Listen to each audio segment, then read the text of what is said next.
Hey, y'all, watch this. All right, welcome to another episode of the Jersey String Band Podcast. Your host, Alex, Captain Pat Walton. and our very special guest today, Scott Ratzke, captain of the Ferko string band. brand Rookie new. captain. Thank you. We gotta get that rookie stripe right off. Yeah. I know. This first year, you know, Very, have they put you through the gullet, I guess, so far? Or? Yeah, I mean, I've definitely had the fair share of getting teased here and there, but Yeah. it's been a fun time so far. I got a lot of support from the guys in the band, and that's all I can ask for, honestly. Yeah. What was your first parade as captain? My first one was Gloucester City, Okay. the Irish one. I think That's I a good saw one you to be. there. Yeah, I was there, yeah. But yeah, that was a great time. I mean, it was just awesome. And the first song, like a little bit nervous, you have like the jitters a little bit, but Yeah. once like we started marching and then I started strutting, like everything just came natural after that. It felt really good. Yeah, I can attest for that because I've captained a band a couple times when Pat hasn't been in. And yeah, it is kind of, you're not sure what to do. You don't know the pace of the band being up there. But like you said, once you get going, you get used to it, and it's just like you said, it just comes natural. Yeah. And I had like one of our the oldest member we have in our band, Mike Caputo. He's been out there for like being my drill director on jobs, and having him out there and like kind of, he's marched under all 10 captains of the Ferko string band, including Joe Ferko himself. So That's awesome. Wow. I mean, I can't think of anyone better to help be out there when I'm drill director, to be my drill director on jobs and stuff. So he's been a great help. Well, that's always good to have that. You know what I mean? Have that. Yeah. It's And it gives you great more- to have the support of someone who's been around and with other captains. Yeah. And then you also, you do still have your captain from last year, John, still in the band, and he can give you some stuff too. So, but it's fun. It's How- get the goosebumps on your arm. No, yeah, every parade I'm out there, like it's just like my first one. It's, Oh, yeah. And like the jitters for like this New Year's too. Like it feels like my first parade all over again. Oh, It's amazing. Yes. How did you get in? Obviously, your family's in it, but just give a little background on that. Yeah, so my great grandfather joined Ferko in 1925 or 1926, around that era. Right at the beginning. Yeah, so it was like 2 or 3 years later. He was in North Philadelphia string band with Joe Ferko because he was captain there for 1 year as well. So he followed Joe over to Ferko. And then, yeah, that's kind of how my family legacy started. Then my grandfather joined, and then my dad was the one that was a little hesitant on joining. But then once he had me, he just, ever since I was a kid, I was like, I want to join Ferko. Yeah. And then he was like, I don't know. And then one day I was like, all right, like, let's just bite the bullet and do it. And Yeah. I was grateful to have him to tag along for the ride. Now, how long have you been a member of Ferko? Because I remember watching. We've only been in this hobby together for what, 11 years, 12 years, 13 years. 13. At the most. Yeah, we haven't been in it long. And I know I used to follow you posting all the videos and all the photos of the band as a fan. Mm-hmm. When did you officially become a member of Ferko? So my first year was 2020. That was my first parade in costume. That's awesome. So I've only been in for 5 years, but I started marshalling with the band back in 2010. Okay. So this will be my 15th parade up the street if you get rid of that 1 year. Yeah. Oh yeah. That year is just a blip. The best thing about 2020 was you were your first year in suit and our first year as Jersey. So that was the best thing Exactly. about It was a 2020. good year for both of There- us. there's the connection right there. There it is. There's good connection. There's there it is right there. So, Yeah. but no, it's so much fun. Those goosebumps don't go away. No, and No. that's good to hear because I don't want them to ever go away. It's the best feeling in the world. Oh yeah, it's you get to be a captain of a string band. Mm-hmm. There's 14 of us. Yeah. I didn't even Yeah. think about that. Yeah. Yeah. There's only 14 of us. They get to do it. In the world. Yes, So think in the about world. that. So, Yeah. But it's, especially just to like be able to like carry on that family legacy that like that's the main thing that really like I carry with me on jobs is like that's almost like amazing, almost 100 years of family history in one band. Yeah. So that's my main point that I like to really think about whenever things get hectic. Yeah. That's a good way to that's awesome. keep your mind straight too. Yeah. Like if you ever like, oh, do I want to do this? Do I still want? You know what I mean? Because that's that's natural. You know what I mean? But yeah, I mean, everyone always has their hard times, but at the end of the day, I know I bleed red and gold, and it's always going to be that way. yeah, good. That's awesome. Yeah, That is so cool. You talked about the 10 captains. Obviously, all these names like Ferko, which is on your shirt, right? That's the name. That's the man who started it all. Yeah. So now it's kind of the bookends at this point. Now you're the brand new captain of it. Like, what does that mean? Plus, Ferko is a name. Ferko is like Nike, Reebok. You know what I mean? It really Yeah. is. If you think about, because a lot of people think, yeah, you got South Philly, you got Quaker City and all that, but it always comes back to Ferko somewhere, somehow. Mm-hmm. What does that mean to now have that captain status as, or a captain as the Ferko, Joseph A. Ferko string band? What does that mean to you? And I told the band this, it's honestly a dream come true. Like, I remember myself being a 4 or 5 year old kid watching Phil Rotundo, like, imitating his strut on all the old themes that I would watch, like, put the VHS tape in, just rewind it, keep going over the same theme over and over again. So just to be able to, have that experience as a kid, and now I'm going to be the one in front of the band New Year's Day is just surreal. Like, it's crazy big shoes for me to fill, but I'm ready for it, and I'm grateful that the band chose me to lead them up the street. Do you want it to be, you put your name into the hat there, or is it someone that, Yeah, I mean, I think a lot of guys knew when I first joined that, I had an interest in being captain, but it wasn't like a priority, It's always just, what does the band need, Yeah. Because we were struggling for a couple of years, and, we're getting on our feet, but there's still challenges here and there. So the main thing was, well, are we ready to get you off of sax and lose a sax player? But, we talked about it, and I just let it up to the membership. I was like, I'll put my name in the running. If they think it's best for me to play sax, I'll play sax, and I'm completely fine with that. But I still help out on jobs and play sax. This past weekend up in Pottsville, I played saxophone on one of the jobs. Oh. Second podcast to do that. There we go. You're not moving enough, Scott. Come on. Can't be stiff out there. You got to move. Yeah, take it from this one. Yeah. I don't know if you've seen ever his performances. I'm stiff. But like I said, that Ferko name has been out there. I mean, it's been in movies, TV. It's movies like Miracle on 34th Street. It's been on Jackie Gleason's show, and a couple game shows also too. So we were on I've Got a Secret. I think in the '60s. Yeah. But yeah, it is like a really big name in Mums. Especially, we had the top 5 Billboard chart.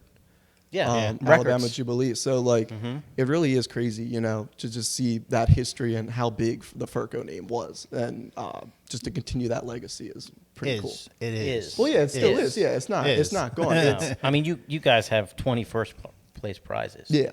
So it's like, you don't just, that just doesn't happen. No, and that's when I say it's more of like it's a new era of Ferko. Yeah. Yeah. And there's always ebbs and flows. Exactly. You know what I mean? Yeah. So building on that, the last first prize for you guys was 1998. Mm-hmm. Okay. A little while ago. Can you do this? Can you carry this band in the next couple of years and get that first prize again? I know that's a goal. It is. And I'd be lying if I said I don't think we can get there. I really think we can. The drive this band has is just like I've never seen it before. And I've been, like I said, I've been in the band for only 5 years, but I've been around it pretty much my whole life. So I've seen how the band was ran back then, and I've seen how it's ran now. And there's a lot of good things going on for us right now. And if we keep this drive up and the influx of members we've been getting too, I think that, it's a possibility in the next couple of years. It could happen. Is there something missing that you feel like that if you find that you'll get that next step? I don't think it's anything's missing. It's just putting the right puzzle pieces in the right spots, because we have the musicianship to do it. I feel like, might need a couple more here and there, but every band needs that. exactly. Yeah, every band could always that's a use struggle more. with all of us. Yeah, every band needs, But I really think we're starting to find the right formula and put the right pieces of the puzzle in the right spots. And you got to get some top fives to get those. Yeah, to be in contention. Yeah, You know exactly. what I mean? And that's the goal, is just to move up every year. You just want to improve from what you did the year before. And I feel like that's every band's goal every year. Just try and move up. I agree. The past 5-6 years, you have seen with Ferko a step up. And you guys are sounding better. You guys are sounding fuller, like a string band should. Do you know what I mean? And it's noticeable. I know, I don't know anything about music, right? But you guys look good. You guys sound good, and it's definitely noticeable from your peers. You know what I mean? So, yeah, you guys just got to keep it up, man. I appreciate it. Yeah, no, that's definitely, it's good to hear, because you do always have question are we going in the right direction? But hearing that feedback from guys like you, and then guys in other bands too, that really fuels me and then the rest of the guys in the band to just be the best we can and get better every day. Yeah, it's a struggle, and it's not something that you don't snap your finger and make it happen tomorrow. Every band wants to snap their finger and be first place. Everybody wants to do it. If it was that easy, everybody would do it, but it's not. And it takes a lot of work, and you guys are moving at a good pace, a very good pace from what happened. Because, you did, like you said, have a change in the last 5 years, and a big change. You fell back a little bit, reorganized, came forward. So it's really, really encouraging to see the no quit. So it does take a lot. We know. Trust me. Yeah. We know. we're in it just as deep. So yeah. So we literally reorganized our band from one band folding to a new band becoming, and we're still crawling. You guys are walking, maybe jogging a little bit. You ain't running yet, but you're getting there. Exactly. So our goal was to get up onto our feet, not stop crawling. Yeah. So, but that's everybody's goal, and it's a realistic goal, and it's something that you guys have the ability to do. You have the right people, you have the right talent. You just got to put them in the right places to maximize your performance. Exactly. Yep. So, but back to you guys too. Your guys' music I've noticed since you guys first organized to now, totally stepped up. And it's not just me saying that; it's people all across Mummer. It's definitely noticeable too. So, don't think that it's not being seen. It's being noticed. Oh no, and we know that 100, and I hear it a lot. I know Alex does too, because we are pretty much our face of the band, and we're out there. We're getting out there, but no, we do hear it. Nice conversation with Tommy King. Nice conversation with John Winega. Oh, you gotta love talking to John. Yeah. Yeah. John was here last week. Yeah, he was here last week. With a student or two, right? Yeah. Oh, he told me he got a couple of his students to come up here. Yeah. Aaron is now in the band. He's now a member. Oh, that's awesome. And he's an alto. Was he? Yeah, third alto. Third alto. Awesome. 7th grader, doing amazing. So he's been here a little under a year, maybe. Yeah, just under a year. But yeah, and he's really good. Yeah. He's not here tonight because they have their spring concert tonight. But yeah, it was good. And then he had one of his flute players that's a friend of Aaron came out. But yeah, so again, we can have as many conversations as possible, but it's got to take the commitment from the band. Yes, and everybody has to buy in. And that's exactly. That's a big I thing. see for us, and it sounds like for you guys, there's been a major shift in commitment and guys, wanting to be there. Yeah. And Yeah, that's really how you build. Yeah. You know what I mean? Yeah, when you show up when you show up to practice and there's 10 and there's 5 people there or 6 people there. Yeah, you still need to have practice. You still need to do something.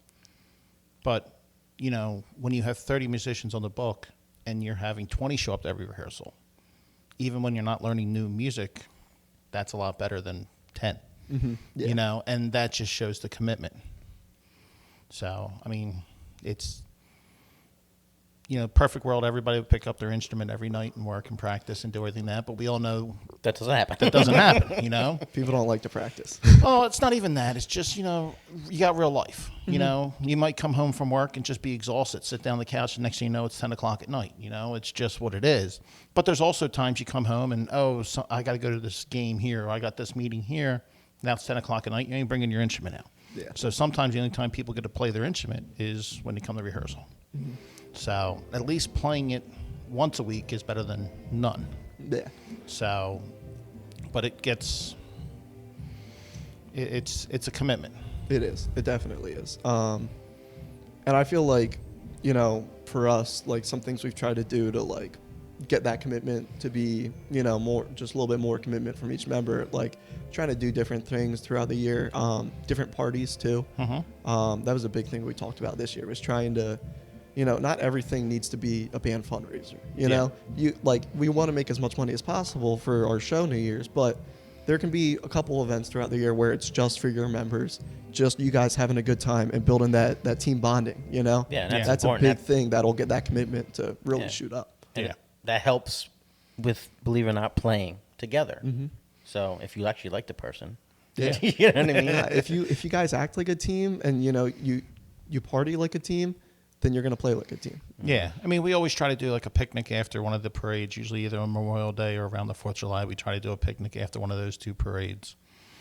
We do that. Last year, we took the whole band up in January up to Shady Maple. Awesome. We rented a bus. We rode all the way out there, walked in, got everybody through, swiped the band card, and we sat down and had a big dinner. We ended up taking up 2 big tables in the banquet room. That's awesome. So that was just something different to do. And we did what, January, February last year. It was just, you know how December gets when everybody's ready to kill each other because you just like, you're not in the right step. I'm rocking into you. Blah, blah, blah. Tensions are high. Yes. So you bring everybody together. Okay. Deep breath. This sucks. We'll make it work. Let's figure this out, and we're going to have some fun. Yeah. So you just have to have fun. It was nice to get everybody together, go on the bus out, and then come on back, and that was something different we do. So, but it's fun. But yeah, the little things like that, so it adds up. So you're a saxophone player. Yes. How long you been doing that? Since I was in 5th grade. I am 20 now, so it's been a little bit, probably around 10 years now. Okay. So obviously being in a family of mummers, did you always want to play a saxophone, or were you like, come on, let's try this? Or It's actually funny you asked that, because for the longest time it was, I want to be a banjo player. Like that was the biggest thing I wanted to do. Still be a banjo player. I mean, you know what? So I think it was the 2011 shows, not the convention hall one, but the Atlantic City one. Jimmy Walden, one of our banjo players, great guy, been in Ferko for like 25 years. He gave me one of his old vintage banjos for free, just like because he knew I loved the band, I wanted to be in the band, and that's like one of the greatest things I love about this hobby is like this man just met me, the day before at the shows, and the following day he's bringing a banjo for me to learn to be a part of the band. And then I still have that banjo to this day, and I do plan on learning it one day, Jimmy. I know you're out there watching, but I'll get it down one day. We always Plectrum? No, it's Or a is it tenor. tenor? It's a tenor. Tenor. Yeah, that's been the thing with Ferko. We always do tenor banjos. Okay. We did start accepting like plectrum banjo players, but every plectrum banjo player that joins like automatically just shifts to tenor like a couple months later. It's like they just kind of conform to like what Well, we've if been everybody's doing. playing one instrument, it's kind of always nice to play together too. So Yeah. I'm in the process of taking lessons to learn plectrum. Oh yeah, So you like that? Is that going good so far? so far it is. I have no speed with transitioning from one fingering to the next to and that just takes practice, and it's just something I'm working with, and I'll literally sit there and go, C to try to switch from 7th chords back to a sharp to a first position, second position, just working your way down the positions and just trying to figure it out, and then you don't and then you hit that one chord, you hit the one string that thud because you don't have the finger right. It's just like but no, it's fun. I enjoy it. It's something. Yeah, Eventually I will stop being captain. That day will come. I don't want to go behind a prop. Yeah, and I'm the same way. I want to perform. Like I've always wanted to be like just something that can help Ferko out that day. I know marshals can, and marshals are a huge part of our show, but a lot of marshals just show up a week or two before New Year's and help out. I wanted to be a part of the whole year thing. That's why I'm in this hobby, because it's a great camaraderie all year long, and just a great thing to be a part of. Oh yeah, it's awesome. I love this too. It's a full-time job, but it's really is fun full-time job. That's funny you say that too, because when I started, I was just going to be a marshal for Brumo, and I wanted to be in the band. I wanted to be a part of that instead of walking behind it. I want to be in it. No, I totally. And I've had guys like my friends, like one of my closest friends, Justin. I brought him up as a marshal a couple years ago. Now he's on the board of directors in Ferko. He's learning sax, and he's actually making good progress with it. So if you're listening, Justin, make sure you practice today. Because he's been telling me I got to tell him to practice more. So yeah, I'm making sure you hear it here. Yeah, there you go. Just replay this every day. Yeah. Yeah, To remind you. just that clip, just that part. Just that part. Just clip it. You guys are going to have like 1,000 views on this by the end of the year. So let's go back to playing saxophone. What's one of your favorite Mum songs to play on the saxophone, or any? I guess any. Well, not specific Mum song, but stuff that we play. I like my favorite Ferko arrangement has always been "Smile Away Each Rainy Day." Yeah. Nice. In specific, the band from 2007 playing it at Stella Maris that day. There's a video on YouTube, and I've probably watched it like 1,000 times, just me alone. But the chords in that and like the sound in it, it's just, they always talk about like the Ferko sound. Yeah. That's like the ideal Ferko sound to me. It's just something about it that really captivates me, and like I can't stop listening to it. Well, that's awesome. Yeah. What's your favorite Mum song in general? That's a hard one. I really like Swanee. Swanee's always been a fun song. Ferko's version I like a lot. South Philly has a pretty good arrangement of it too that I like listening to. But that's always been a pretty good favorite of mine. Switching over back, before we were recording, we were talking about back pieces and stuff like that. We were. So if you two want to, All right, start up with that conversation again. That's awesome. All right, so back piece, pro or con? I am pro back piece. Absolutely. And I want to make that known. Like I want a back piece. So all the powers that be of Ferko, get him one. Get them on. I mean, even if it's not this year, I do definitely want to wear it, multiple times. If I have the honor of being captain for multiple years, I want to do that. Yeah, multiple I mean, times. it's something that has to fit. The way our themes are set up now, they're not the old traditional style themes, which you can get away with a giant back piece. But That's as because the long whole as- band used to have.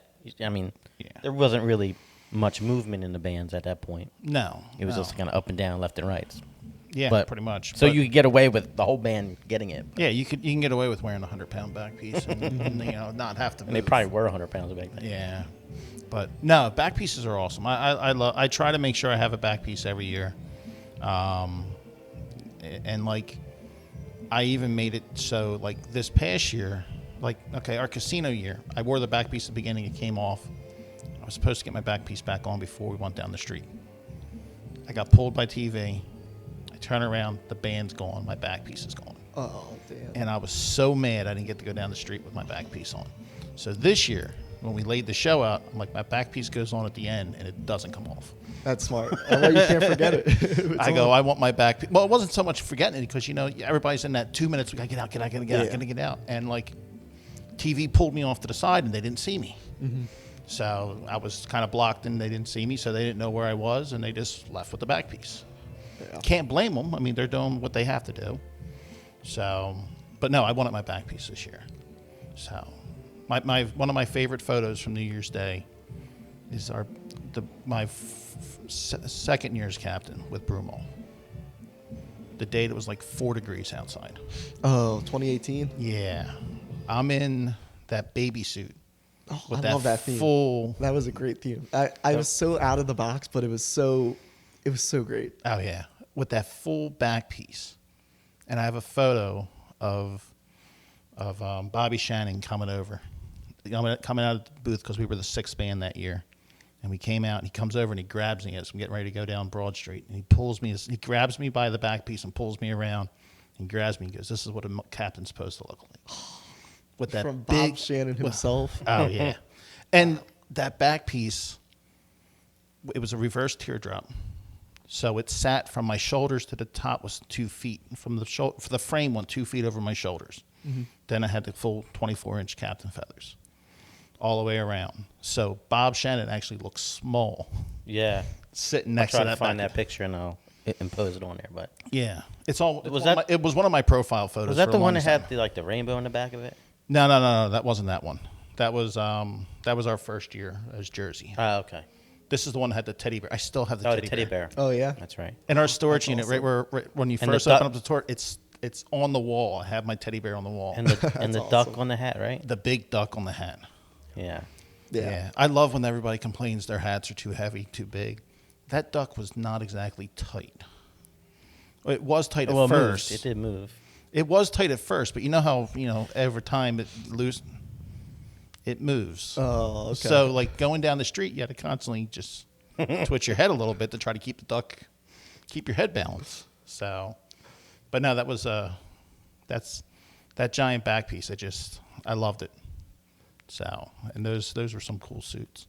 But back pieces, they're so much fun. Oh, yeah. Yeah, I want to experience that at one point in my mom career. Like, it's classic mummers, Like, Oh, yeah. You can't go wrong with it. And the great thing now too is like I'm pretty sure back in the day, like if you had a back piece on, you had to keep it on the whole performance. Oh yeah. You had to wear it all. You had to put it on. You had to put it on at the beginning and walk the entire parade with no Yeah, and you assistance couldn't up the take it parade. Yeah, off. you couldn't take it off. But that's a great thing about it now is like you can still have a good performance as captain and not wear a back piece the whole show, but still bring it out at a pivotal point in the show and make it effective for the judges and all. Yeah, it's good for a reveal too, especially if it's big. Oh, that's you so literally true. you can literally just stand there with the back piece on, spin around, and you're there. Yeah, and it's like So- they're not expecting it because there's not many back piece reveals nowadays. Yeah. So So it's a nice. I always like the back pieces. I enjoy making the back pieces too.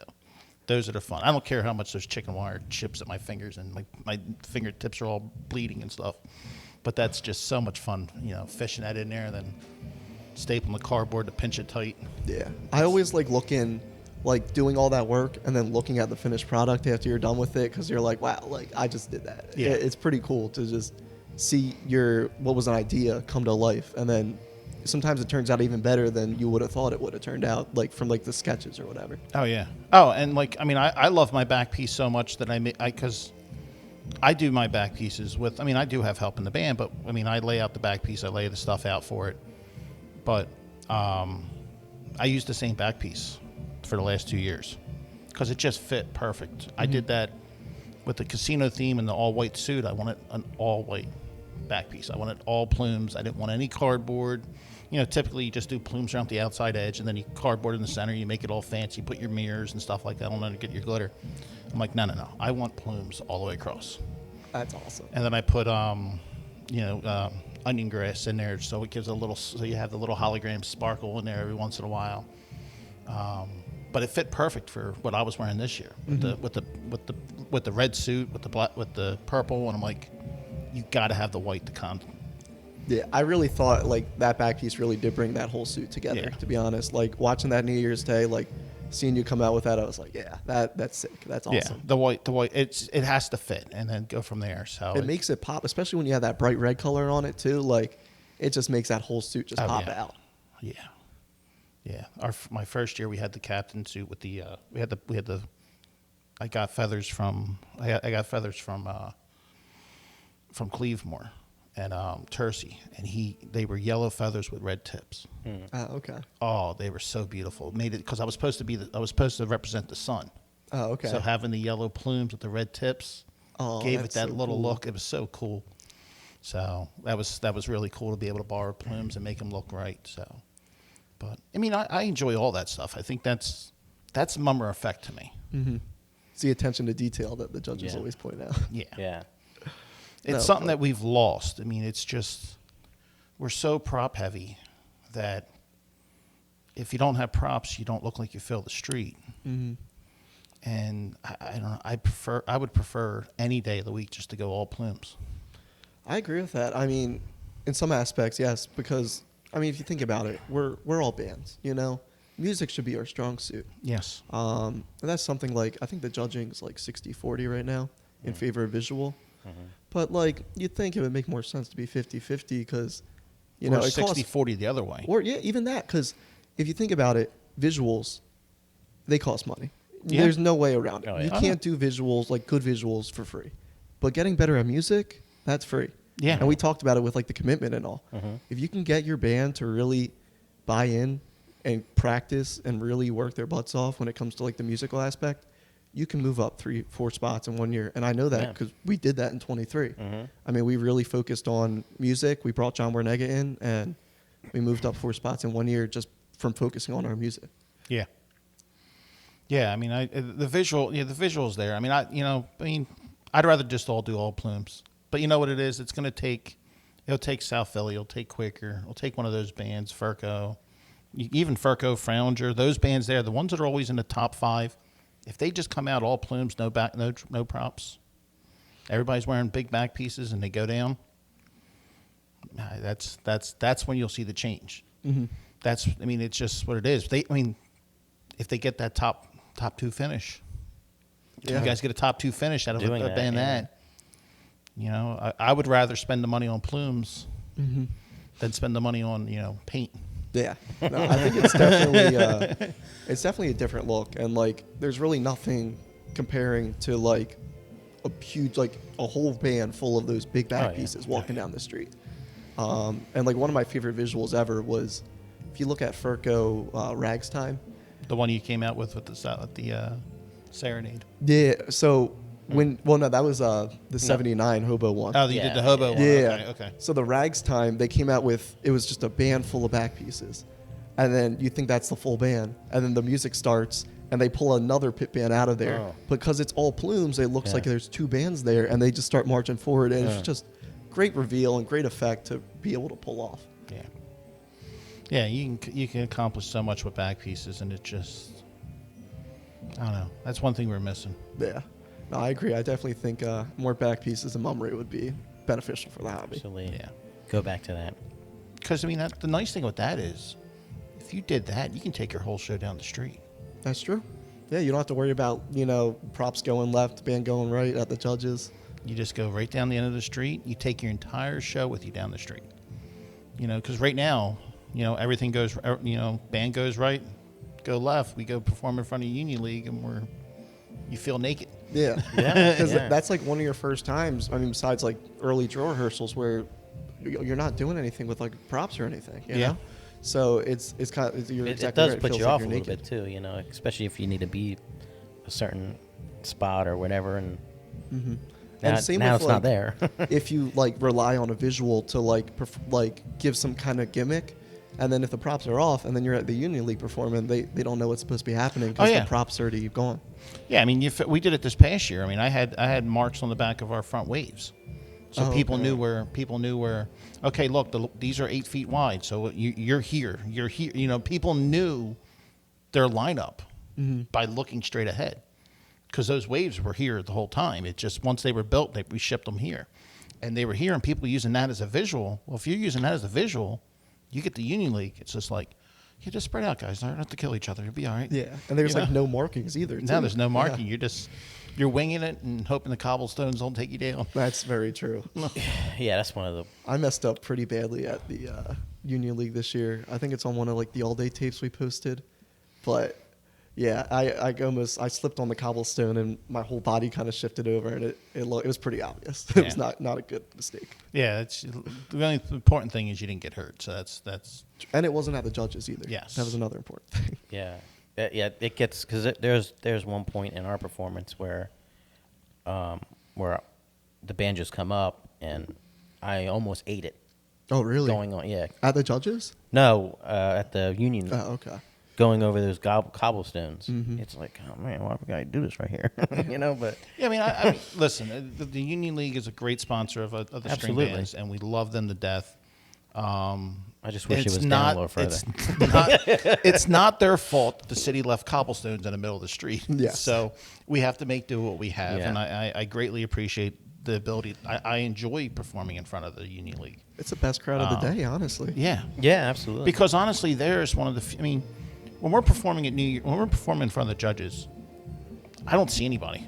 The most I see is, Angelo sitting in a chair in the front row. That's about all you really see. You just see Angelo. That and the lights. And the lights. That's it. Oh, the lights. So you can't see that. But then you get down to Union League, and that's your first, real Yeah, you crowd. see all the people with the top hats and stuff like that at the night. Everyone's having a good time because, Yeah.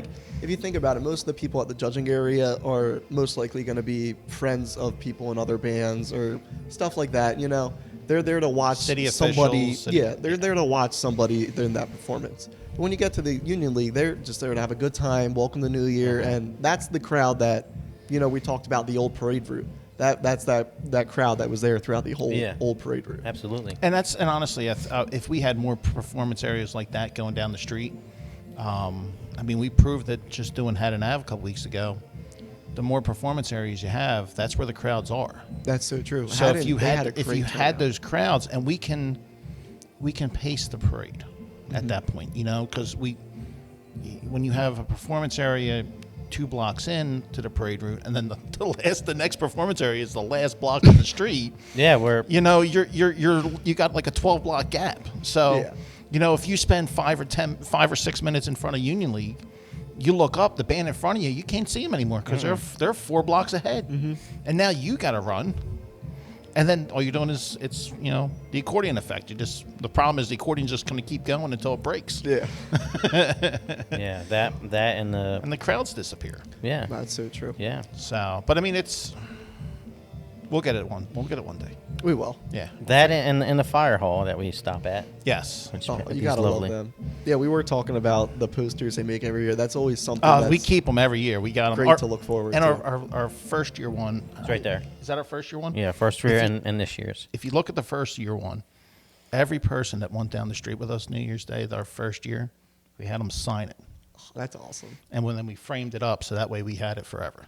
That's awesome, and that's great. Like you have that memorabilia for the yeah. first band to hold the Jersey string band name, march down the street, and you have that. That's awesome. So we had awesome. everybody sign it. I'm like, everybody got to sign this. And like you see stuff like that in if you go into other bands clubs, they have stuff like that for the most part. Yeah, And it's history really now. So Yeah. we're building that too. And it's a history that we got from a fan. yeah. Nobody in even them. cooler. It's not even like I don't even know who they are. I hate to say that. I don't even know who they are personally. I would love to tag But them. it's I'd one love of to the get them in to things- get them a photo with them. But it's one of the But things it's that one we of the- look forward to every every single year. year. that's so true. To get that. Yeah, it's so great. You make sure you get a photo. They'll come I out to the will. captain, get the captain, pull them in, get a good photo. But yeah, that's awesome. So, but yeah, we look forward to that every year.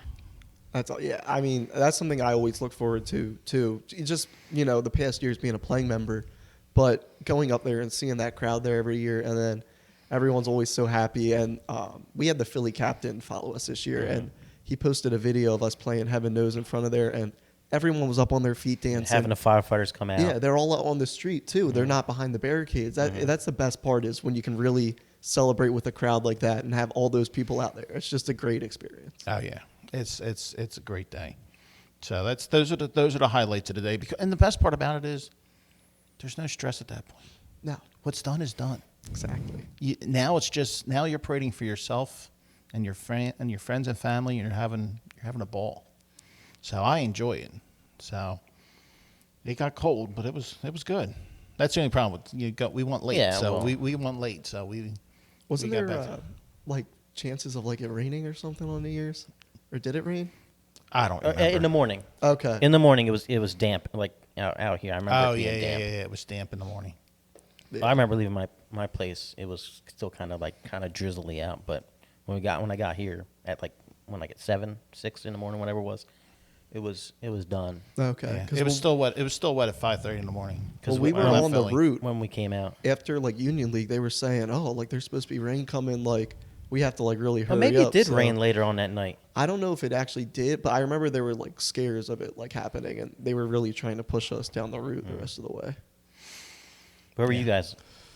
This past year, I think we marched 7th or 8th. Yeah, you're in the middle. You're in that middle. Yeah, we were right in that I middle. can't, group. where were we? I can't even remember. 11th. 11th. Okay. I knew we were back. I couldn't remember exactly where. Yeah, we had 3 bands behind us. Nice. We had Durning, Duffy, and we had Duffy, Durning. Uptown was in front of us, right? Uptown was Polish American was directly in front of us. We were face to face with Uptown.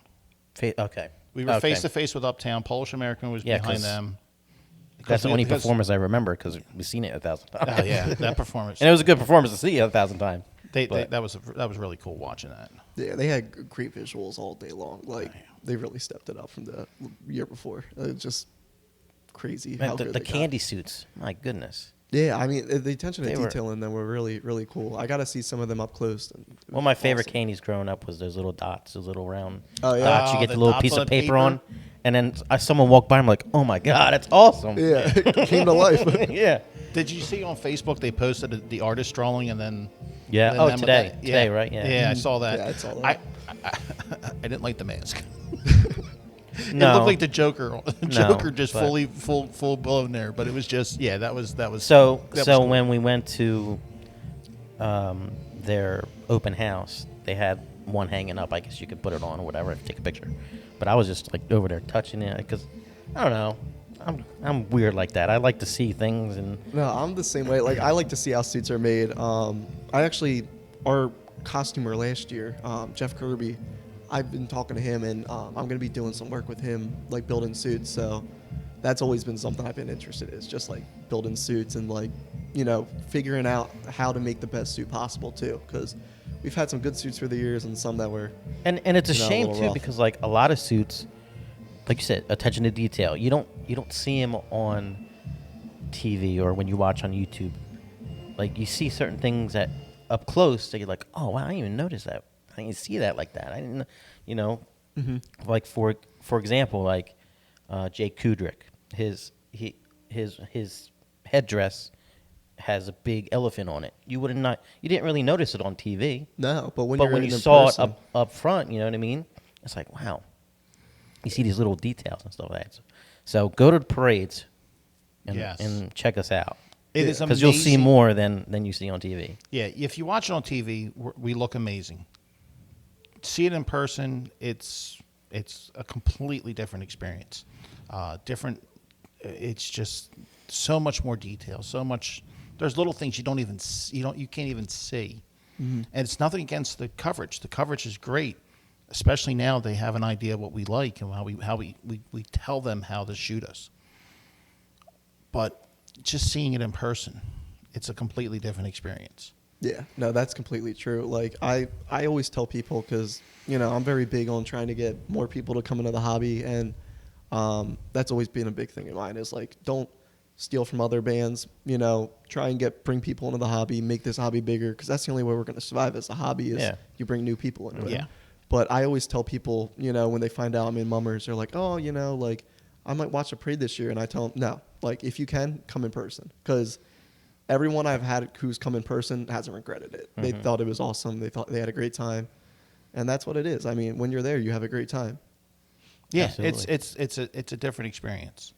It's 100% a different experience, and it's an amazing experience. And anybody who's ever watched a parade on TV, you need to go to the parade at least once. You got to get out there on New Year's Day and see it, or come around and see us when we come around throughout the year. Yeah. Especially the local parades, because that's our lifeline to do what we do for New Year's Day, and have people out at parades makes them want us to come back. Yeah. Do you guys do any parades like outside of the area here? Yeah, so we do a lot in like Philly and Jersey, but we do a couple up in Massachusetts now. Okay, yeah. We used to do a bunch back in the day. I mean, Ferko, we used to travel all over the world. We went to Hong Kong, Right. Florida a lot. We would go to Florida every year, I believe. Okay. So yeah, we were always like a big trip band, like going on different spots. But throughout the years, jobs, they dry up. Parades stop happening in certain cities, so But we have to adapt and overcome. It takes from that. one person that lives up there or down there or wherever to be like, listen, this is what's going on. Let's bring us here, because we have this new job in Connecticut. You know what I mean? And that's Yeah, they reached out to us, and we got that. it's someone who has ties down here, Yeah. and now we're bringing it up there. You know what I mean? And I know there's been Baltimore parades. I know Woodland goes over to like Ireland, right? Every couple of years. Yeah. Quaker City's gone down to New Orleans. and Orlando or whatever. And I think a couple other bands go up north, Massachusetts. Aqua and does stuff. that whole weekend up there for St. Patrick's Day. So, and that's always fun to see. I mean, even though they probably don't know what the hell we are, but it's something different. Maybe it'll pique their interest to go onto Facebook or Instagram or YouTube to be like, what the heck is this? And now, I run our social media, and I see we have people from the UK. I see us, watching from, United Kingdom, watching from California or here or there. I'm like, Ireland, we get Ireland. Yeah, you get all Germany. You see all these people, and they see us, and it's just they're amazed by what we're doing, and it's really cool. and then the cool part is when they start asking questions. Yes. Like, oh, how does this person carry this big bass? Or, we've gotten that a lot, and, you try to do your best to explain it to them. Oh, But- like that story Mike had. but with the fact- bass, with the bass fiddle, that was awesome. But the That fact of the story. matter is that they're asking it. That's, you know what I mean? They have a genuine interest in Yeah. it. You're piquing their thought, their mind process, their brain process.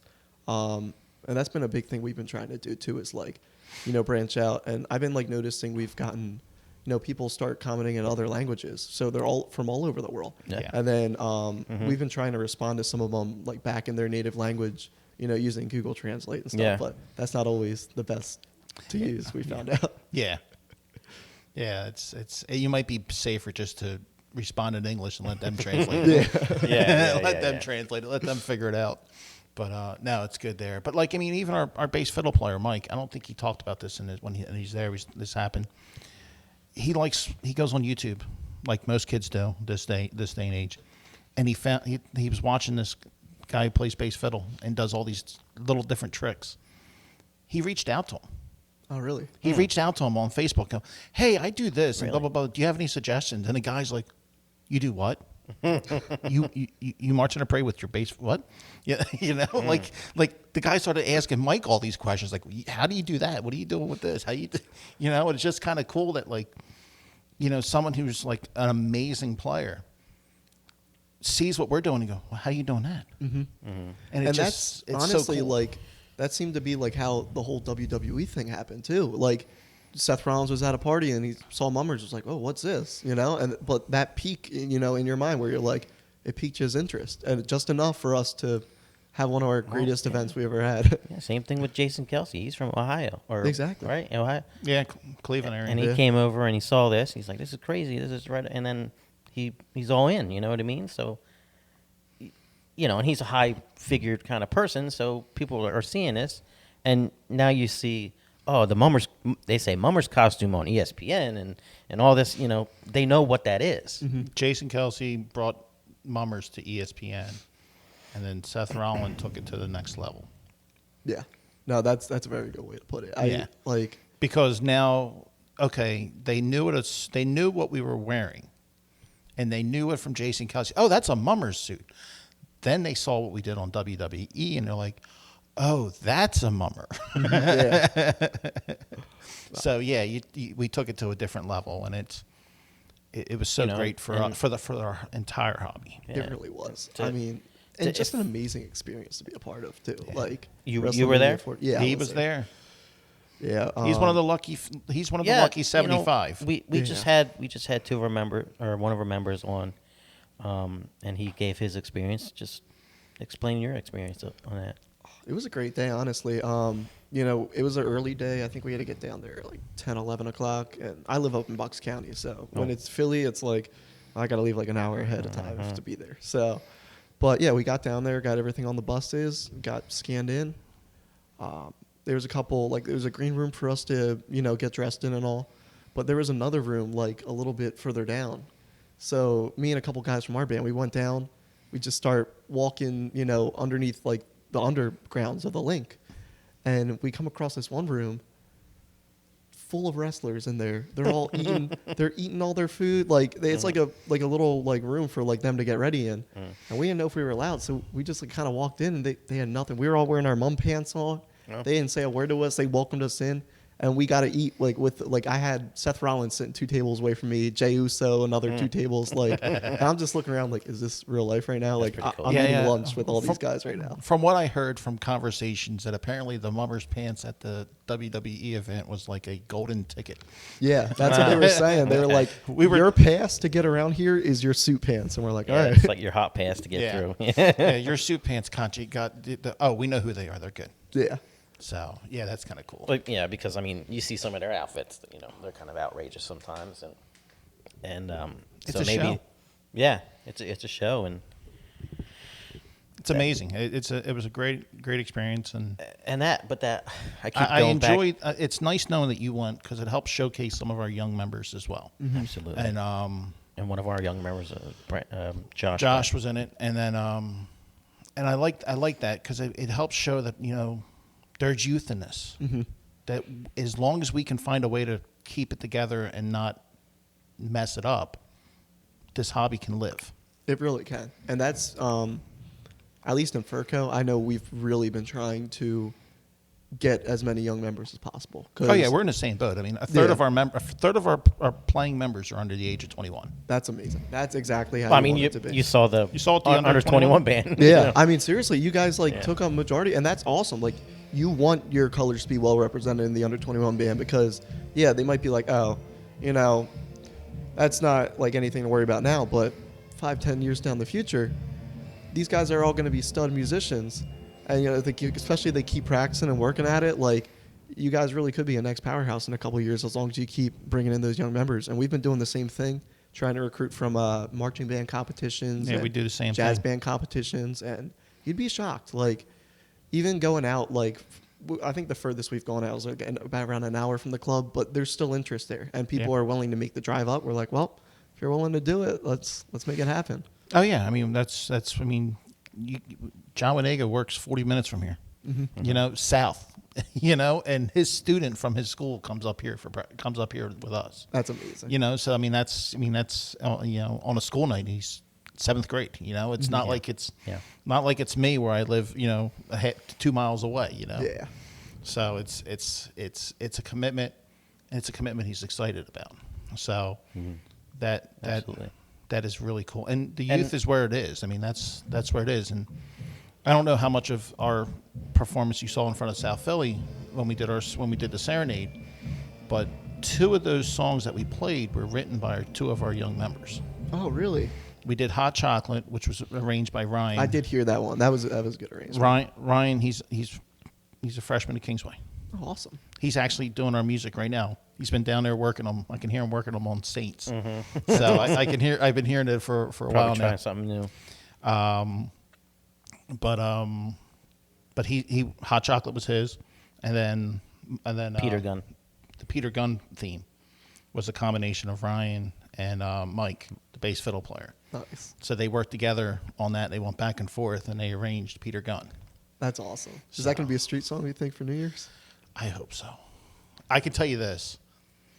We played it because we went back by the playground in practice, and Quaker was in front of us. And Quaker had already got up basically at that staging spot where just before you make the right to go in. And we played it walking forward. You can't strut to it. But you just start walking forward, and it's just like, this is going to be good.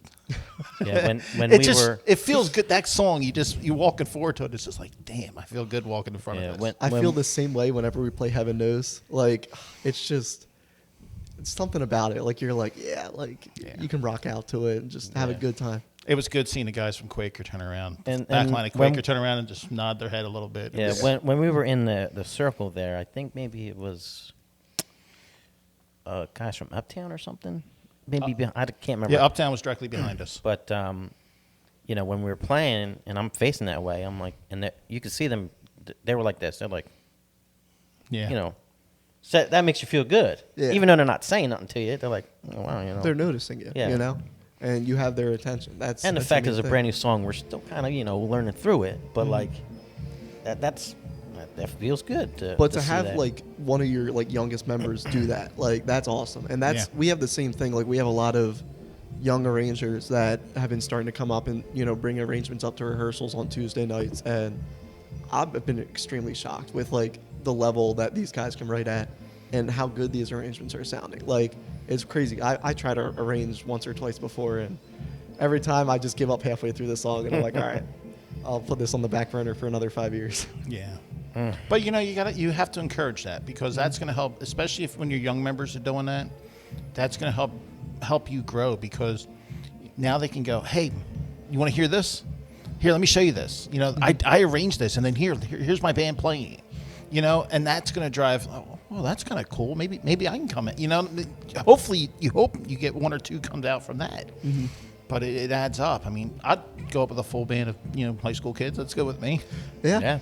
I mean, and that's exactly what building this hobby up is just getting as many young people as possible, because it's a dying hobby, and we all know that. And the only way we can have it to survive is getting a new generation in. And I think a lot of the bands, like Jersey, Ferko, Uptown, even Aqua, they got a lot of young guys, and it's really helping the hobby out. The more you see that around. Yeah, we embrace the young and bring them in, and then encouraging them to make this your band.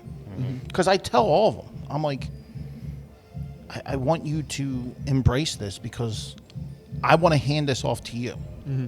This is your band for years to come.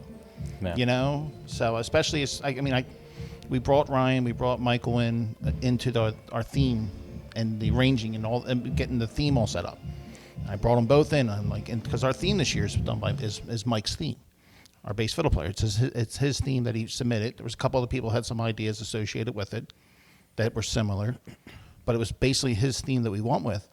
And I brought him in and go, listen, we're taking your general idea and we're going to massage it into a show. I need you guys to be sponges, because I want you to learn what we're doing, so that way you can present a more complete theme. 2, you know how to do it. That's the biggest problem. I mean, when you bring new people in, you want to get them on board with everything you guys are doing. And that's something we started doing a couple years ago too, having assistants for like each theme committee position. Just so, and it was usually like a younger person. So that way, when that guy's time's up in that position, well, who's going to take it over? We have a predecessor now. Yep. It's just going to keep going like that from there. Yeah, and unfortunately, situations always change for people. Mm-hmm. Life. We all live in the real world, and we have commitments that we have to do to our own family. And sometimes, your work schedule changes. Mm-hmm. Sometimes you go from first shift to second shift. Sometimes you go from second shift to first shift. Yeah. And second shift might take you out of being available to do other things. Mm-hmm. I mean, that's what happened with my dad. Like, he was president for the previous 2 years. He had a work schedule change at the beginning of this year where he has to work every other weekend now, so he's not president anymore. Mm-hmm. Yeah. But yeah, it's stuff like that. Life always comes in, and it's about making sure that you still have enough guys to make sure everything can run smoothly and put the right people in the right places. Absolutely.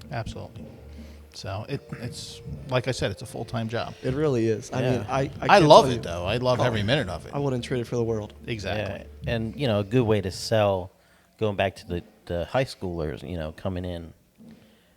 Good way to sell it is that how many times you get someone come in and be like, oh, I have a saxophone from back in high school I haven't touched in 30 years.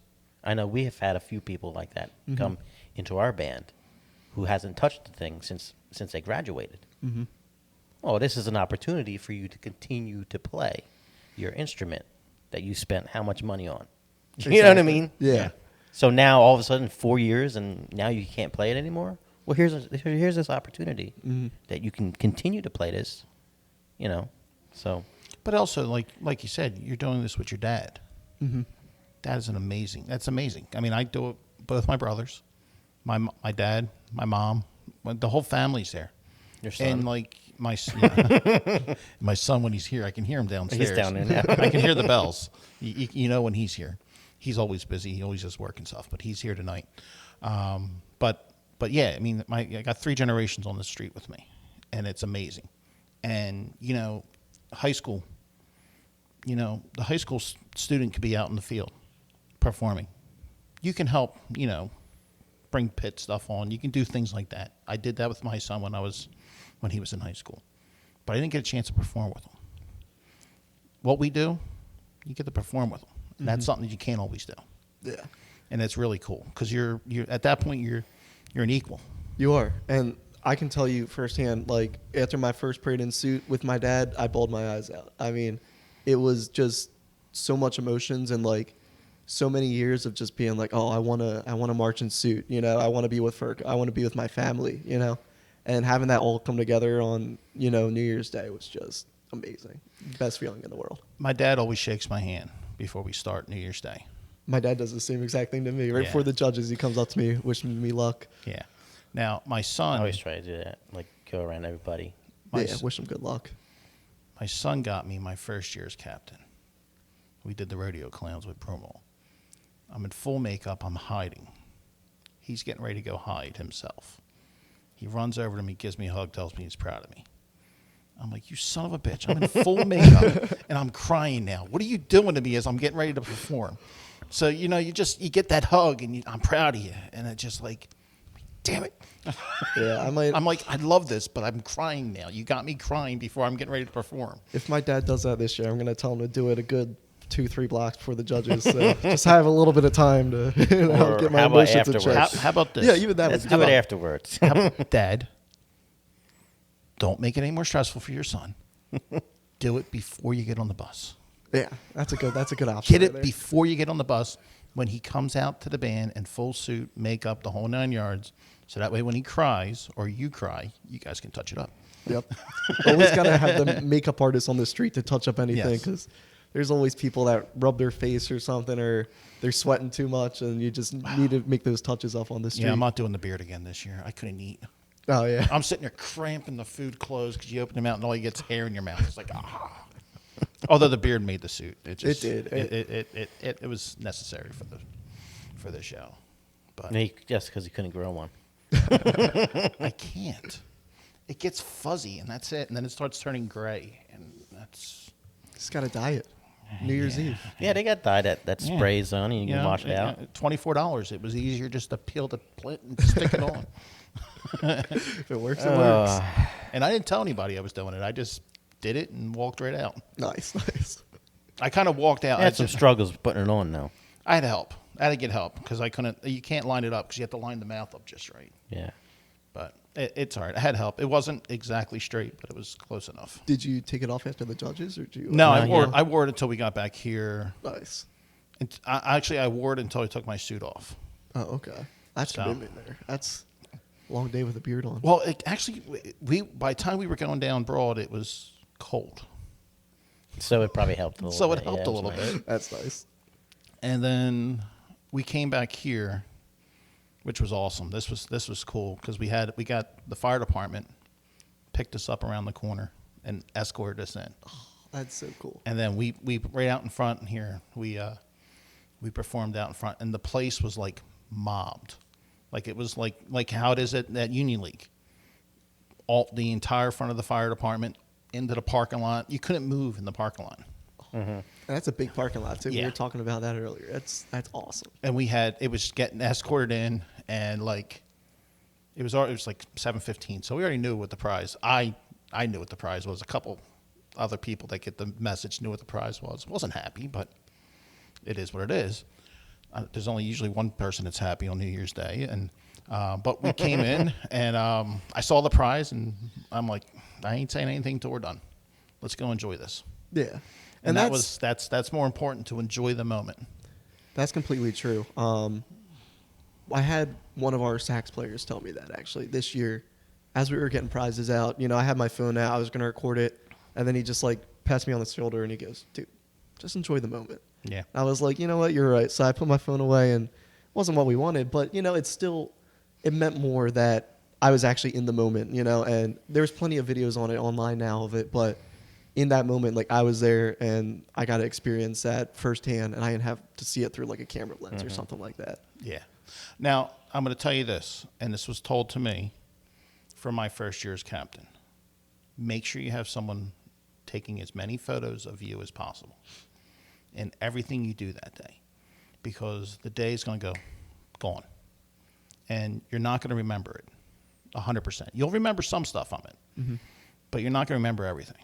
So get somebody, a friend, girlfriend, Anybody you have, somebody just to take photos of you that day, so you can remember everything. Okay. And not just you. Like maybe you're performing maybe a picture from distance, because it's going to go by quick. Now, my mom I'm so lucky with my mom. She takes photos all day long, and every year she gives me a book. I get a book. She orders it through Snapfish or one of those companies online, and I literally get a book. It looks like it honestly looks like a child's book for like a little kid reading book, but it's filled with nothing but photos That's so awesome. of the whole day. That's amazing. So it's photos of the band, photo of this, photo of that, and there's all different performances all over. And every year I have one. So I keep it every year. That's I awesome. usually bring it, when I get it, I bring it to the band so everybody can say it, but then I keep it. You can go that way if you want, but at least get photos of your day, because it's going to go by quick. Mm-hmm. And you want to remember this. Yeah, that's what people have been telling me too. And also, like, with not only being captain, but also drill director too now, I'm pretty much going to be just worried about getting the show together on the street New Year's Day. I'm not going to be worried about taking pictures. So that is something I didn't really think about, but I will definitely have someone there to Have someone there to do that. document the day for you. Yeah. I'm sure you can. You try not to have it be a marshal, because they're going to have enough stuff to do. Have someone that you can bring to take photos of you. Let it be your mom. Yeah. I mean, she's going to be out here anyway. So Yeah, so just like, Mom, document the day for me. Because you want all that stuff. Yeah. No, that's a good point to bring up, because I didn't really think about that too much, but the more you talk about it, like, that would be nice to have that documented, all that. Yeah, you want to have all that stuff there. So now the one thing you do have to watch with a back piece on, especially if you're going down the street, your hearing's not going to be the same. Yeah. It's a different sound. One, it's a different sound. Two, well, the nice thing is you do have someone that leads your band down the street. You have someone to front the band for that, so that's good there. Because I know trying to signal to him to move, because he's on my left all the time, Can't never see him. and you can't say it with the back piece on it. And I'm trying as hard as I can with that sword out, as far as I can, trying to signal to go, and it's hard to see, and you kind of just have to get. They have to guess. You need to do something like with your foot or something next time. Yeah, I might have to just start lifting the foot up and then just place it down when I go. But the problem is I'm stepping forward. Just shoot like a confetti shot off every time Yeah. you want to start moving. You've been in that parade. How many times do you think you're stopping? Yeah. So, but no, it's yeah. You can end up feeling like you're on an island. But it's a great feeling. That's awesome. Yeah. It's also a great feeling getting it taken off, because like it's so funny, because like the whole time, especially if it's windy, and it's going to be windy. It's It'll always So windy. like you naturally, your body naturally comes forward, like to keep it straight, and then when they slide that thing out, you're like, whoa, like you feel like you're gonna fall backwards, because like the whole time your body, and it's the weirdest feeling. So if you ever have one of those, the big back pieces, well, you've had the back pieces on, right? Yeah, I've worn them before on like certain, like, not jobs, but like I've worn a back piece before. yeah, but if you're wearing it all day, yeah.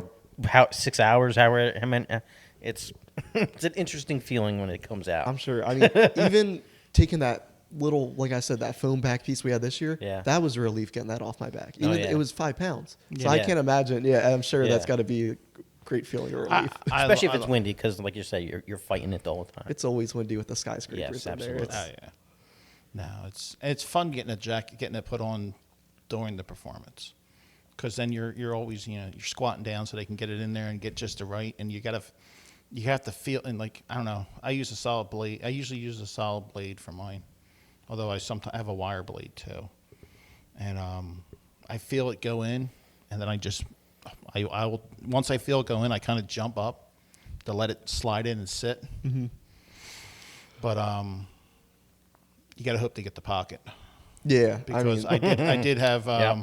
we did have one run through where they didn't have it in the pocket, Fell out, right? and we at the end of our performance this year, I bent forward, and then when I came up, I would go up. But when I went up, boop, wow, and I'm not that far in front of the band, and I don't know how it didn't hit the band behind me. really? Yeah, because they were directly behind me. I don't know how I didn't take out my alto players, because that would have hit. If that hit, they're playing. So that would have hit their horns, and that would have really messed them up. Yeah, thank God that didn't happen. That would So, have. and I'm that would've like, been rough. okay, we got to fix this.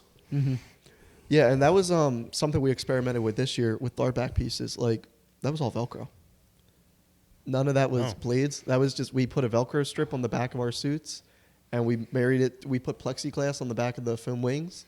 We married it together, and I think the only one that fell off was actually mine.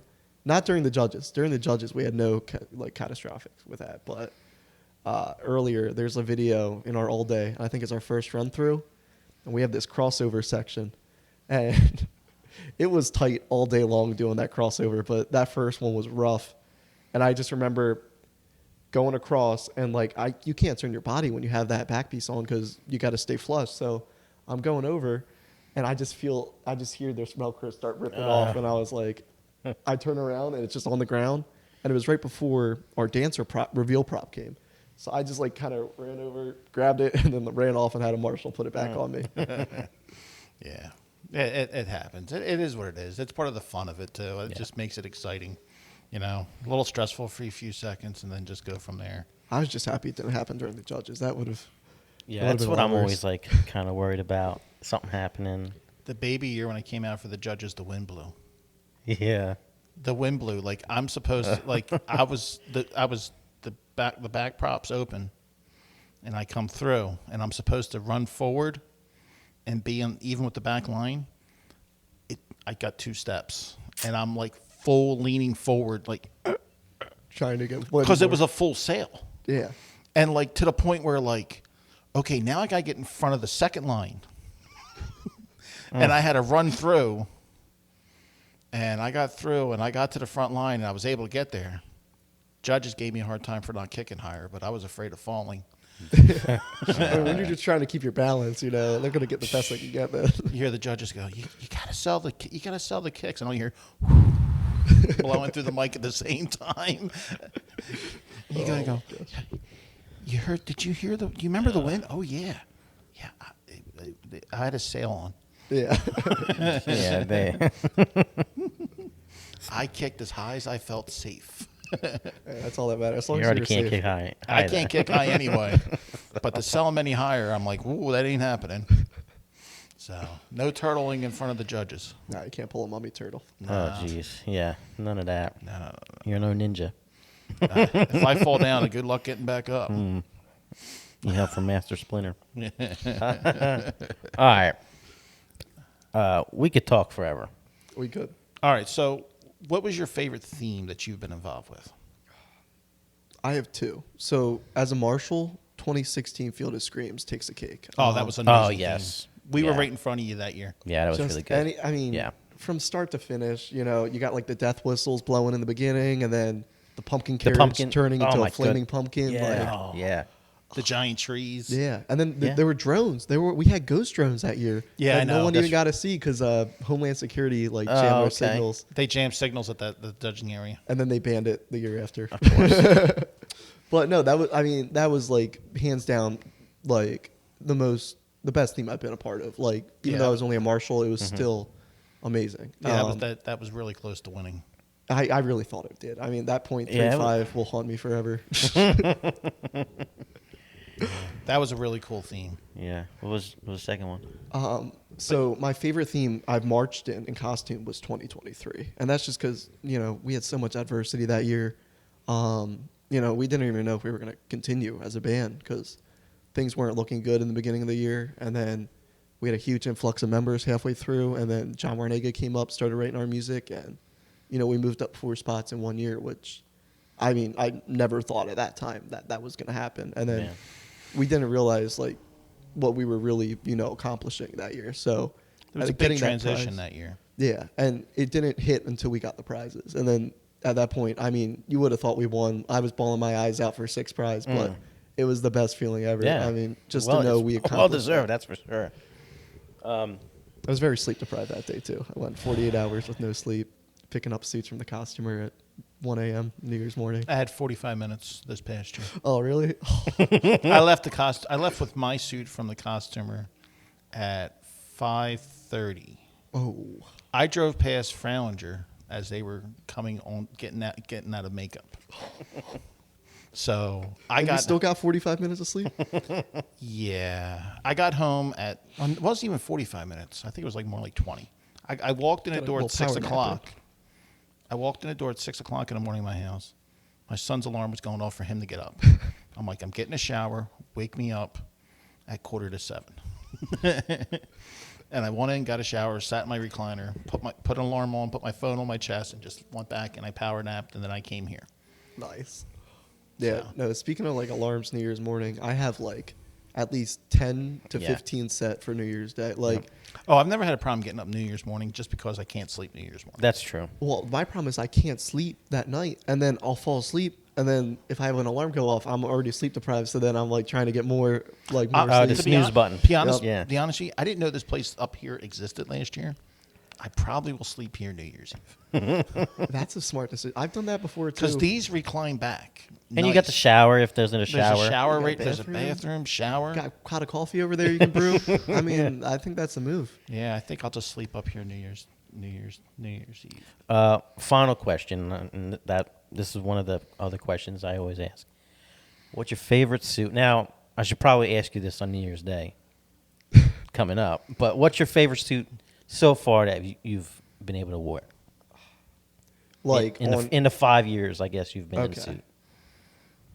I would say it's got to be 2023 probably. And I would say that's just because I was costume chairman that year, and like I said, that was a lot of challenges that year getting through. But once like we got the suits New Year's Day, and I saw them on the whole band, and then Oh, that's always a great thing, isn't it?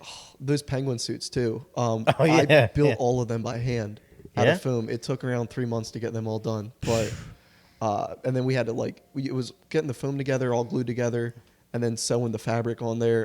And I had some help with them from multiple people in the band, but They were made of foam? yeah, it was foam, and then just like fur we found at like Marshalls or something like that. But yeah, that year was probably my favorite suit I've worn, just because of all the stuff that I had to go to get that suit on everyone. But Wow. All right, man. Well, we appreciate you coming up. What's coming up for Ferko? And this is probably going to be Memorial Day will be over by the time this comes through. But what you got going on, Ferko? well, yeah, we got Memorial job coming up. 4th of July, I think we have 8 or 9 jobs that day. It's going to be mostly trailer jobs, but we'll be all in Jersey and PA. I think we have 4 jobs in Jersey, 5 in PA that day. So we'll be all over the place. We also have a Mummers Museum concert coming up. Don't know the date of that off the top of my head, but it's sometime in September. It'll be September. Okay, Yeah. you're in the second half. Yeah, Doing boardwalk jobs this year. we are. We got I think 3 Ocean City Boardwalk jobs performing on Tuesdays and Thursday nights. So Yeah, we're in the same boat. We got 3 there too. Oh, so yeah. Do we have any of the same dates? I don't know. We'll have to discuss that and find out. that'll be cool if we get It a was the, little uh, band to come together. It was great when we met up last year and had that. It was great. I'm working on putting one of our schedule out, so Yeah. that'll be coming out soon. Yeah, that'll be coming out soon. But it was cool to come up there and pray. I mean, I always liked John. So it was great to be able to go meet him up on the boardwalk for that. That was really cool. So looking get to forward to actually- doing the same thing with you. I Hopefully. get, I get to actually do them this year. Yeah, you that'd actually be could come great down to this see both year. of you guys. So that'd be. It's always good to get together at the middle there, play some songs with each other, and have some fun. That's my favorite part of those jobs, honestly. Oh, yeah. because there's always friends in other bands, on just a random Tuesday or Thursday night, going up on the boardwalk and playing for the crowd, and then getting to meet up with other friends in other bands. It's nice. Oh, the boardwalk, and there's so many people. It's always packed. It's There's never a always bad packed. day there. Oh, it's always Oh, yeah. packed. It's so many people, so much I fun. know. I was kind of jealous last year. I just switched over to first shift in January, and I'm seeing pictures at work. I'm like, man, There's just so. I just many. want to be there. There's there's tons of people with there. It just looks so much fun. Yeah, I Yeah. mean, we do the dude operate in the spring there, and not even close to the amount of people that are on that boardwalk, because it's like it's like almost like a crowd just moving around you. It's so cool. Yeah, and it's the whole way up and the whole way back. It never dies. Yeah, you just I had to learn pacing. Yeah, that's You had to learn to pace because you have to take an hour to go 4 blocks. yeah. It's like we're used to Well, doing 4 blocks in like yeah. 5 minutes. A lot of stopping though. Yeah, And that's a good thing. That's Is like good, you got to especially- play for the crowd, you know, and the conversations you have on the boardwalk. I was lucky. John Evans, he's really been a big mentor for me the last couple of years. But he let me do like one of the boardwalk jobs last year and get a little bit of a captain experience. And doing that, like just some of the conversations you have with people, like they'll be like, "Oh, what band is this?" And you're like, "Oh, Ferko." They're like, "Ferko," like, and then they have a story to tell you about it. And then hearing all that on like, and not just Ocean City, but all the jobs we do, it's just great to hear what the people have to say. And that's a good way to end. Circling back to what I said earlier, Ferko String Band. That's a name. It's a Nike name. It's people know it. So that's nice to hear. Yeah. So, all right, Scott. Appreciate you coming on. I'm glad I came up to you at the banquet and introduced myself. Yeah, And, dude, thanks for having me, man. Like this, like I said, like I've always watched this, like since you guys first started doing them, and This is all him. This is his idea. This is something It goes back. This is one of the, I want to have our peers. I want to come on and get our names out and see what we're really all about. Just because there's not a whole lot of, there's camaraderie between bands, but there's not a whole lot of partnerships, or I don't know the right word, but like, I think I don't know. A lot of it has to do with people always afraid someone's going to steal someone else, and that's not how you want to do. Yeah, that. and that's not the point of this. That's not the point of this. The point of this wanna is to get to know you. That's the point, is to know you. Yeah. And know your story and something. He's the captain. Oh, okay. People don't know you. And and nothing against. They just Yeah. I didn't know anything about you. I know of you. I know who you are, but I don't know all about you.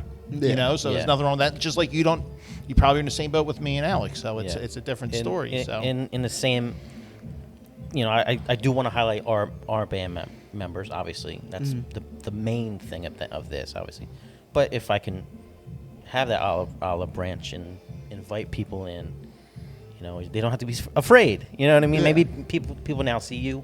We have someone coming next episode from another band, so maybe people want to start coming in. We gotta get Kate up here. Seriously. We gotta get Kate up here too. Yeah, We're that would working be a on good Cade one. We Ratcliffe. gotta get him up here. And then listen, now Kate set a high bar for the rookies. He did, yeah. Yeah, what are you gonna do?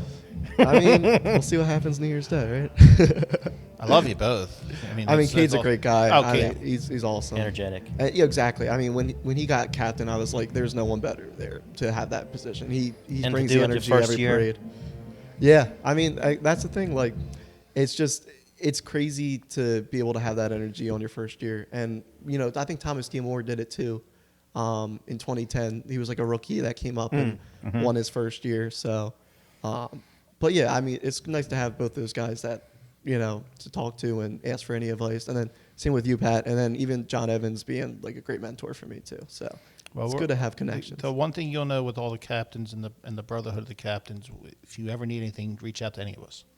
We'll help you. We'll talk to you. It is what it is. I mean, it's a great experience, but don't think you're alone. Because there's every one of us, and you're lucky enough to have some former captains in your band as well. Maybe not all from Ferko, but you do have some former captains in your band. So you do have people that you can talk to and go from there. So, and then you can reach out to any of us. Yeah, So no, I appreciate that. And like that was like the biggest overwhelming thing when I got the position was the amount of people that reached out to me, and like captains, like previous captains that aren't captain anymore, or maybe just retired from being captain, but having them reach out to me, like that meant the world to me. Like to be able to like know I have their support, and if I have any questions, I can go to them. Yeah. Oh yeah. I mean, and that is great, because especially you're looking at people that you've seen for years and watched them and admire them, and then like mine was announced at an association meeting. So I had John Pignotti, I had Bob Shannon, I had all the captains that were there all coming over. Ray, he comes over, shake my hand. There were so many captains just there at the. That if you've ever gone to an association meeting, to have them all come over and congratulate me was so cool. Yeah. And it's just like, man, I watched you on TV as a kid. I'm just now, and they welcome to the club. Well, it's so cool. It's such a surreal feeling, and it fully it still hasn't fully sunk in yet, and I don't think it will until New Year's Day. But It won't ever set it. Yeah. It won't. it's good to know. Yeah, and enjoy every minute of it. And just like I still get the goosebumps. I got them now because it's like 4 degrees in here. It for is. Yeah, some no, reason. I have to turn it. I don't turned know it why- down because it was a little warm. It was But- warm when we first got up here, but no, I But, mean uh, it's something that Yeah. So every time you go out there, you're a captain of a string band. So it's a cool. On feeling. that note, congratulations again. Congratulations I and appreciate best it. of luck to And, you. Yeah, best of luck. Good luck, and As much go for it. I hope you win it all. I appreciate that. Thank you. I mean, same to you guys too. Best of luck. Really excited to see what you guys are gonna do with that Yeah. spy theme this year. I mean, it's something I've thought of, in the past, like, oh, that might be something cool, but to see you guys go out and do it, it's gonna be really exciting to see Oh, that. Yeah. sitting down with Tommy King earlier this week and talking about it. He's a great guy to talk. Oh my God, Tommy King's like, we're gonna do this. I'm making you something. I'm like, okay, cool. Okay. I like that. This sounds awesome. Just let him roll. I love He's- you, Tom. He's got so many good ideas, Tommy Oh, yeah. King. So, especially when you start naming off songs, and then Tommy, well, how about this one? This one. This is our general idea. This is what we want to do. You fill in the blanks. We trust you. Yes. So, yeah. All right. Thank you Awesome. again. This- Yeah, thanks for this is a having good me, one. dude. Appreciate it. Thank you everybody for watching. Like, subscribe, do all you gotta do. smash, And- as you say. Head over to Ferko String Band Facebook and Instagram and follow all there. You guys got YouTube and all that as Yeah. well, right? YouTube, TikTok, Instagram, Facebook, Twitter. So- Well, X now. That's what they call it. X. So go over there, follow them, and yeah, thank you again. Thanks for watching, everybody. Bye. Bye.